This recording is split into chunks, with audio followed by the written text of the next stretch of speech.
வணக்கம், நான் அசோக் சூர்யா. மீண்டும் உங்கள் அனைவரையும் சந்திப்பதில் மகிழ்ச்சி. இந்த வீடியோ எதுக்கு Ajith sir Hollywood reporter India மேகசினுக்கு ஒரு இன்டர்வியூ கொடுத்துருந்தாரு. அதுலேருந்து சில ட்விஸ்ட் பண்ணி சில சர்ச்சைகள், சில கான்ட்ரவர்சஸ்லாம் ஒரு சிலர் கிரியேட் பண்ணாங்கன்னு சொல்லி அதுக்கு ஒரு கிளாரிட்டி கொடுக்குற மாதிரி சாணக்கியாவில் எங்கள் பாண்டே சார், எங்கள் குரு பாண்டே சார் அவரோட சேனலுக்கு ஒரு ஆடியோ மெசேஜ் மாதிரி கொடுத்து அதை ஒரு ஹாஃப் அஜித் சாரோட வாய்ஸ், ஹாஃப் டிரான்ஸ்லேட்டட் வாய்ஸ் அந்த மாதிரின்னு இருந்து ஒரு மெசேஜ் கன்வே பண்ணியிருந்தாங்க. அதுலேயும் நிறைய இப்போ புதுசாக அவங்களுக்கு வேண்ட மாதிரி ஒரு சில யூடியூபர்ஸ் அதை கொஸ்டின் பண்ணிட்டு இருக்காங்க. அதுக்கப்புறம் ஒரு சில ஃபேன்ஸ் நீங்கள் படம் ப்ரமோட் பண்ண வர மாட்டேங்கிறீங்க, நாங்கள் எதுக்கு உங்கள் ரேஸ் ப்ரமோட் பண்ணுறோம் அப்படிங்கிற மாதிரி விஷயங்கள், இந்த மாதிரி நிறைய விஷயங்கள் பேசி அதை இப்போ திரும்ப அதை வேறு விதமாக கொண்டு போயிட்டுருக்காங்க. சரி, இதனால் நம்ம இதுக்கு ஒரு வீடியோ இது சம்மந்தமாக எதுவும் போடக்கூடாது அப்படின்ற ரீசன் நம்ம வெறும் ரிவ்யூஸ் மட்டும் தான் கான்சன்ட்ரேட் பண்ணிகிட்ருக்கோம். இந்த சம்மந்தமாக நம்ம ஏன் பேசணும், இவ்வளோ லேட்டாக ஏன் பேசணும் அப்படின்னா, ஃபர்ஸ்ட் ஆஃப் ஆல் இது பண்ணால் கண்டிப்பாக வியூஸ் வரும் அப்படின்றது எல்லாருக்குமே வியூஸ் வந்துட்டுருக்கு. நம்மளும் அந்த மாதிரி அந்த வியூஸ்க்குள்ளே எதிர்பார்த்து வீடியோ பண்ணக்கூடாதுங்கிறதுனால தான் பண்ணல. பட் இப்போ பண்ணுறதுக்கான ரீசன் என்ன அப்படின்னா நான் பாண்டே சார் கிட்ட ஒர்க் பண்ணியிருக்கேன்றதுனால எனக்கு அங்கே எப்படி ஒரு ஸ்ட்ரைட் ஃபார்வர்டாக ஹானஸ்ட்டாக ஒர்க் பண்ணுறதுங்கிறது எனக்கு தெரியும். இந்த பக்கம் அஜித் சார் கிட்ட பெருசாக எனக்கு அந்த மாதிரி ஒரு இது இல்லைனாலும் அவர் இவ்வளோ தூரம் ட்ரஸ்ட் பண்ணி ஒருத்தர்கிட்ட ஒரு வீடியோ கொடுக்குறாருன்னா அது எவ்வளோ ஸ்ட்ரைட் ஃபார்வர்டாக ஹானஸ்ட்டாக இருக்கும் அப்படிங்கிற விஷயமும் தெரியும். லேட் ஆனாலும் பரவாயில்ல, இது ஒரு சில ஃபேன்ஸுக்கும் ஒரு சில யூடியூப்பில் வீடியோ போட்டவங்களுக்கும் இது ஒரு சின்ன ஒரு கிளாரிஃபிகேஷன் ஃப்ரம் அனதர் ஃபேன் அப்படின்னு வச்சுக்கோங்களேன். ஃபேன் அப்படிங்கிற விஷயத்தை இருக்கட்டும்.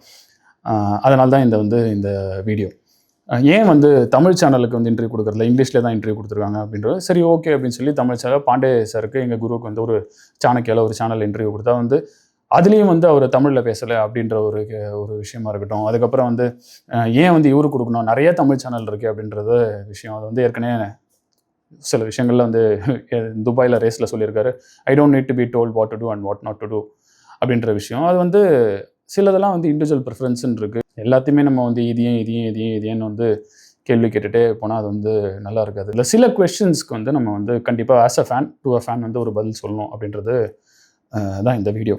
மெயினாக படம் ஏன் ப்ரமோட் பண்ணுறதில்ல, நாங்கள் எதுக்கு உங்கள் ரேஸை ப்ரமோட் பண்ணோம் அப்படின்றது சிலர் ட்வீட் போடுறது, அஜித் சாரோட ஃபோட்டோ வச்சுக்கிட்டு அஜித் சாரோட ஃபேனுன்னு சொல்லிக்கிட்டு அவங்க உண்மையாகவே ஃபேனாக என்ன அப்படின்றது இப்போது லைட்டாக டவுட் வருது. சில ஃபேன் கிளப்பில் ஒரு சில ஃபேன் கிளப்பில் இந்த ஆடியோ இன்டர்வியூ ஷேரும் பண்ணல. அதுவும் எனக்கு சர்ப்ரைசிங்காக இருந்தது. பட் அவங்களாம் ஒரு சிலர் அவரோட பேர்லேயே ரேசிங் ஈவெண்ட்ஸ் பண்ணுறது, அந்த ஈவெண்ட்ஸ் பண்ணுறதெல்லாம் பண்ணிகிட்ருக்காங்க. அதுக்கு பெர்மிஷன் வாங்கியிருக்காங்களா என்ன அதுவும் தெரியல. வாங்கியிருந்தால் சந்தோஷம், இல்லைனா அது அவங்க பிரச்சனை, அதுக்குள்ளேயும் நம்ம போகிறதில்ல. பதில், அதாவது படத்துக்கு ஏன் ப்ரமோஷன் பண்ண மாட்டேங்கிறீங்க, ஆடியோ லான்ச் வர மாட்டேங்கிறீங்க, அப்புறம் எதுக்கு நாங்கள் ரேஸ் சப்போர்ட் பண்ணோம் அப்படின்னா, உங்களுக்கு ஆடியோ லான்ச் சப்போர்ட் பண்ணுற மாதிரி, ஆடியோ லான்ச் பண்ணுற மாதிரி, ஆடியோ லான்ச்சில் ஸ்பீச் கொடுக்குற மாதிரியான ஆக்டர்ஸ் வேணும்னா அதுக்கு நிறைய ஆக்டர்ஸ் இருக்காங்களே, நம்ம அதை பார்த்து நம்ம அஜித் சாருக்கு ஃபேன் ஆகலாம். பாயிண்ட் 1. பாயிண்ட் 2 நல்லா பீக்கில் வந்துட்டார், இனிமேல் அவருக்கு ஃபேன்ஸ் ரெக்குவயர்மெண்ட் இல்லை, அதனால் ஆடியோ லான்ச் பண்ணலன்னா அவர் எவ்வளோ வாட்டி ஆடியோ லான்ச் பண்ணியிருக்காரு, எந்த மாதிரிலாம் பேசியிருக்காரு அப்படிங்கிறதெல்லாம் நம்ம யோசிக்கணும். ஆரம்பத்திலே இந்த ஃபேன்ஸ்லாம் ஒரு ஸ்ட்ரக்சர்டாக ஒரு ஃபேன் கிளப் வச்சுருந்தது one of the fan clubs Ajith சாரோட ரொம்ப முக்கியமான ஃபேன் கிளப். எவ்வளோ பேர் இருக்காங்க, என்னென்ன பேர் என்னென்ன ஒர்க் பண்ணுறாங்க, யார் வேலை இல்லாமல் இருக்காங்கன்ற முதற்கொண்டு ஸ்டாட்டிஸ்டிக்ஸ் எடுத்து அவங்கள ஹெல்ப் பண்ணுற அளவுக்கு இது பண்ணியிருக்காங்கலாம் கேள்விப்பட்டிருக்கேன். சரி, அது ஒரு பக்கம் இருக்கட்டும். ஃபேன்ஸ் மேலே அக்கறையாக இப்போ தான் அவர் ரொம்ப ஜைஜான்டிக்காக ஆகிடுச்சு அவரோட இமேஜ் அண்ட் பாப்புலாரிட்டி. அதனால் இங்கே கத்தாதீங்க, அங்கே பண்ணாதீங்க, இங்கே பண்ணாதீங்கன்னு சொல்கிறாரான்னு பார்த்தா அப்படிலாம் கிடையாது. ஆரம்பத்துலேருந்து இருந்திருக்காரு. இதுக்கு உதாரணம் மியூசிக் வேர்ல்டு ஒரு தடவை வந்திருந்தப்போ லைனில் நிலங்க அவருடைய ஃபோட்டோ எடுக்கிறேன்னு சொன்னப்போ நிற்கலன்னும் போது அவர் ஒரு ஸ்ட்ரக்சர்டாக இல்லை ப்ரொஃபஷனலாக இல்லைன்னா அவர் அங்கேருந்து கிளம்பி போயிட்டார் அப்படின்ற மாதிரி விஷயம். ஒரு அந்த சிவிக் சென்ஸ்ன்றது கூட அந்த ஆடியோவில் சொல்லியிருந்தார். அதை ரொம்ப ஸ்ட்ரிக்டாக ஆரம்பத்துலேருந்து இப்போ வரைக்கும் ஃபாலோ பண்ணிட்டு இருக்கக்கூடிய ஒரு ஹியூமன் பீயிங், ஒரு சிட்டிசன், ஒரு ஆக்டர். இதுவும் சொல்லிக்கிறேன்.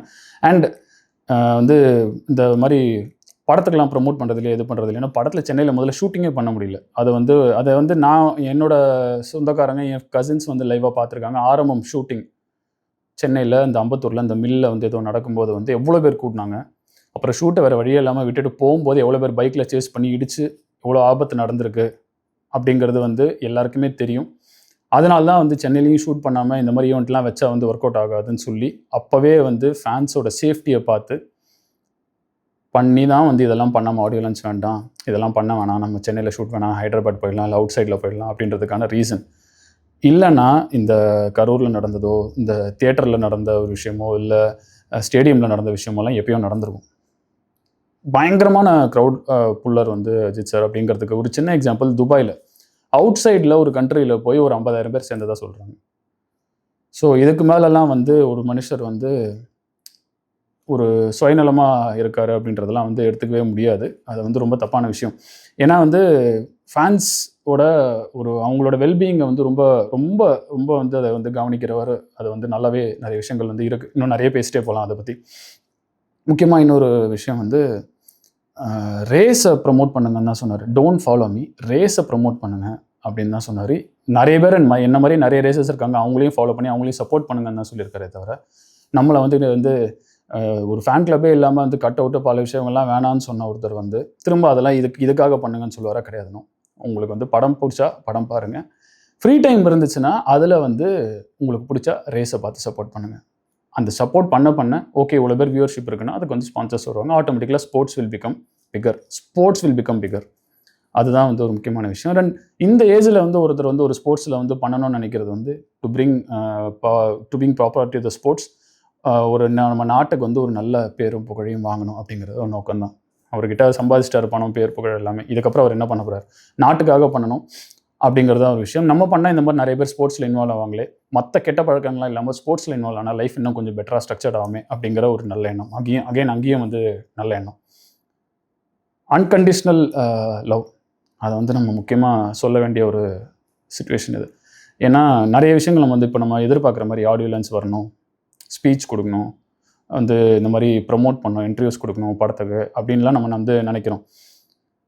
அதை விட வந்து நமக்கு நிறைய முக்கியமான சிச்சுவேஷன்ஸ் வரலாம், நம்ம லைஃப்பில் வந்து ரொம்ப எமர்ஜென்சி சிச்சுவேஷன்ஸ் வரலாம். அப்போ நம்ம வந்து ஹெல்ப் எதிர்பார்க்கலாம். அந்த மாதிரி நடக்காமலும் போகலாம். அதெல்லாம் இல்லைனாலும் அந்த அன்கண்டிஷ்னலாக இருக்கிறதுங்கிற ஒரு விஷயம் ஒன்று இருக்குது. அதை வந்து நான் இங்கே வந்து எல்லாருக்கும் ரிமைண்ட் பண்ணுறேன். அப்படி தான் இருந்திருக்கு.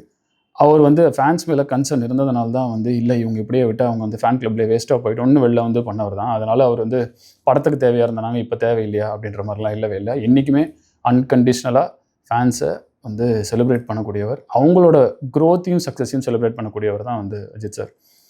இது வந்து நான் சொல்லலாம் தெளிவாகவே, ஒரு பெருமையாகவும் சொல்லலாம், ப்ரௌடாகவும் சொல்லலாம். வந்து I am one of the best fan அப்படின்னு வந்து சொல்லலாம். மங்காத்தா வந்து தியேட்டரில் 50,000 பார்த்தேன். இது என்ன பெரிய விஷயம்? இதனால் பெஸ்ட்டானு கேட்டிங்கன்னா கண்டிப்பாக இந்த மாதிரி விஷயம் பண்ணால் பெஸ்ட்டு கிடையாது, அவருக்கும் வந்து பிடிக்காது. இதை வந்து நான் டேரக்டர் வெங்கட் பிரபு சார்கிட்ட சொல்லி 2-3 தடவை மீட் பண்ணியிருக்கேன். சொன்னப்போ முதல் தடவை பண்ணப்போ அவரும் போய் அங்கே போய் சொல்லி, 2வது தடவை பார்க்கும்போது நீ சொன்னீன்னு போய் சொல்லி நான் வந்து திட்டு தான் வாங்கினேன், அதெல்லாம் என்கரேஜ் பண்ணுறீங்க அப்படின்னு சொன்னது. அதே விஷயத்தை வந்து விஷ்ணுவர்தன் சார்கிட்டையும் நான் கன்வே பண்ணியிருக்கேன். அவர் அப்படியே ஸ்ட்ரைட்டே சொல்லிட்டார் என்கிட்ட வந்து, இதெல்லாம் சொல்ல முடியாதுப்பா, சொன்னால் அவருக்கு பிடிக்காது, அவர் திட்டுவார், ஒரு தடவை 2 தடவை பாருங்கள் அப்படின்னு தான் சொல்லுவார் அப்படின்றதான் அவரும் கன்வே பண்ணார். இது வந்து மங்காத்தா ஆரம்பம் அந்த டைமில் கிட்டத்தட்ட ஒரு 12 இயர்ஸ் பேக்கு. ஓகேங்களா? ஸோ முக்கியமாக வந்து நான் வந்து ஏன் சொன்னேன் அப்படின்னா வந்து அவர் சொன்னது வந்து look after your family and உங்கள் கரியர் பாருங்கள் அப்படின்றது. நம்ம நல்லா ஒர்க் பண்ணால் நம்ம அந்த ஒர்க்கில் வந்து நல்லா பாப்புலரைஸ் ஆகிறோம், நல்லா ஷைன் பண்ணுறோம் அப்படின்னா வந்து கண்டிப்பாக he will be the happiest. அது வந்து இன்னொரு எக்ஸாம்பிள் இருக்குது. இவ்வளோ நாளாக இந்த விஷயம் நான் வந்து சொல்லாமல் இருந்தேன், பட் இப்போ ஒரு முக்கியமான விஷயம் சொல்லி ஆகணும். ஏன்னா அது வந்து எனக்கு மட்டுமே சொல்லப்பட்ட ஒரு விஷயம். அது வந்து எனக்கு வந்து சரி அதுக்கு நம்ம எதுக்கு வெளியே சொல்லிக்கிட்டு நம்ம சொன்னால் வந்து நிறைய பாப்புலராக இருக்கிறவங்க, நல்ல யூடியூப் வீடியோஸ் பண்ணுறவங்கெல்லாம் வந்து பார்த்துட்டு இவனுக்கு என்ன வியூஸ் வருது, இவன் என்ன பண்ணிட்டான் பெருசாக அப்படின்றத யோசிக்கலாம். இல்லை அப்கமிங்கில் இருக்கிறவங்க நமக்குலாம் இந்த மாதிரி நடக்குமா அப்படின்னும் யோசிக்கலாம். எதை சொல்ல வரேன் அப்படின்னா, F1 படத்துக்கு ரிவ்யூ பண்ணியிருந்தேன். அஜித் சார் அதை பார்த்துருந்தாரு. பார்த்தது மட்டும் இல்லாமல் வந்து ஒரு சிலருக்கு வாட்ஸ்அப்பில் ஷேர் பண்ணியிருக்காரு அப்படின்றது வந்து தெரிஞ்சது. இது எனக்கு உண்மையிலேயே ஒரு பெருமையான விஷயம். நான் இதை வெளியே சொல்லாமல் இருந்ததுக்கான ரீசன், வேறு யாரும் அதை பார்த்து ஜெலஸ் ஆகக்கூடாது. இப்போ சொல்கிறதுக்கான ரீசன், இந்த அப்கமிங்கில் இருக்கக்கூடிய ஃபேன்ஸாக இருக்கட்டும், இல்லை காமன் பீப்புளாக இருக்கட்டும், நம்ம நல்ல ஒர்க்கை நம்ம பண்ணோம் அப்படின்னா நம்ம இன்ஸ்பயர் பண்ண ஒரு லெஜெண்டரி பர்சனே வந்து அதை வந்து பார்க்க வாய்ப்பு இருக்குது. அஜித் சார் எல்லாரையுமே பார்த்துட்ருக்காரு, எல்லாருமே நோட்டீஸ் பண்ணிகிட்ருக்காரு. இதனால தான் இவ்வளோ நாளாக இதை சொல்லலை. இது சொல்கிறதுக்கான ரீசன் வந்து பெருமை பீத்துறதுக்கோ வந்து இல்லை வந்து செல்ஃப் பூஸ்டிங்கோ செல்ஃப் ப்ளோயிங்கோ அதெல்லாம் எதுவுமே கிடையாது. நல்ல விஷயம் நம்ம பண்ணோன்னா அதை விட சந்தோஷப்படுறவர், நம்மளை விட சந்தோஷப்படுறவர் அஜித் சார். இது ஒரு பக்கம் இருக்கட்டும். நிறைய ரூமர்ஸ், இன்னொரு இன்டர்வியூ, அதாவது வந்து நிறைய வடையாக சுட்டு வட பேச்சுக்களாக வந்து போயிட்டுருக்கு பயங்கரமாக. அதுக்கெல்லாம் விடை அளித்த இன்னொரு இன்டர்வியூ கொடுத்தா அது வந்து இன்னொரு பிக்கஸ்ட் மெல்டிங் பாயிண்ட்டாக போயிடும். அஜித் சார் வந்து தமிழில் ஸ்ட்ரைட்டாக ஒரு இன்டர்வியூ கொடுத்தா அது எவ்வளோ தூரம் வந்து நிறைய உண்மையை பேசிடுவாருன்றதுனாலே கூட அவர் அவாய்ட் பண்ணுறாரு என்னன்னு தெரியல. ஸோ அது வேணுமா வேணாமாங்கிறது உங்களோட இதிலேயே விட்டுக்கிறேன். வந்து முக்கியமாக இதோட க்ளோஸ் பண்ணிக்கணும் அப்படின்னு வந்து நினைக்கிறேன். ரசிகனை ரசிக்கும் தலைவன் அது வந்து ஒரு பக்கம் இருக்கட்டும். ரசிகனின் வெற்றியை கொண்டாடும், ரசிக்கும் ஒரு மனிதன் அஜித் சார். இதை ஞாபகம் வச்சுக்கோங்க. சிம்பிளாக சொல்லணுன்னா, உங்கள் லைஃப் நீங்கள் பாருங்கள். அப்பப்போ வந்து என்ஜாய்மெண்ட் வேணும், ஒரு என்டர்டெயின்மெண்ட் வேணும்னா படங்கள் பாருங்கள். பிடிச்ச ரேஸ் பாருங்கள், சப்போர்ட் பண்ணுங்கள். இதை தான் அவர் சொல்ல வந்தது. இதை தான் வந்து நம்மளும் வந்து கேட்டுக்கிறோம். ஃபேன்ஸ் ஜஸ்ட் ஃபேன்ஸாக இல்லாமல் கரியரையும் பாருங்கள். அவ்வளோதான். நன்றி, வணக்கம்.